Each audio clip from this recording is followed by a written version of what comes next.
আমি 2 মাস হলো ইউফিলের face combo এবং হেয়ার কম্বো ব্যবহার করছি। দেশীয় পণ্য ব্যবহার করেও এখন কোরিয়ানদের মতো গ্লাস স্কিন পাওয়া সম্ভব। তাই ব্যবহার করুন ইউফিলের ফেস কম্বো।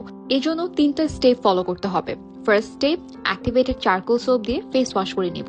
এটা শুধুমাত্র আমার ফেস ওয়াশেই না, এটা আমার স্কিনের পোরসের ভেতর থেকে ময়লা তো টেনে বের করবে, সাথে দিবে আমার স্কিনকে spot free, pimple free and smooth skin. Step number 2, সিরামের মেন কাজ হচ্ছে সিরামাইড প্রডিউস করা। এটি ত্বকের গভীরে ঢুকে যায় এবং ত্বকের সকল সমস্যার সমাধান করে। আমি ইউজ করছি ইউফিলের advance anti aging and brightening serum. এতে রয়েছে hyaluronic acid plus 5% niacinamide. Anti aging এর জন্য খুবই কার্যকরী। এছাড়া এটা আমার স্কিনের কোলাজেনটাকে বুস্ট আপ করতে হেল্প করে, স্কিনকে করে বাউন্সি অ্যান্ড সফট। এছাড়া স্কিনকে করে ব্রাইট, পিগমেন্টেশন রিমুভ করে অ্যান্ড স্কিনকে করে hydrated. Third and final step is Eufil skin cream. এতে রয়েছে বিওয়্যাক্স, নিয়াসিনামাইড এবং কজিক ডিপালমিটেড সহ আরো অনেক কার্যকরী উপাদান, যেটা আপনার স্কিনকে করবে ব্রাইট, স্কিনকে রাখবে সুপার সফট। এই 3টা স্টেপ ছাড়া আমার স্কিন কেয়ার করার কথা চিন্তাই করতে পারি না। অ্যান্ড ইয়েস, বিএসটিআই এবং জিএমপি সার্টিফাইড ইউফিলের প্রোডাক্টগুলো নিশ্চিন্তে ব্যবহার করতে পারেন।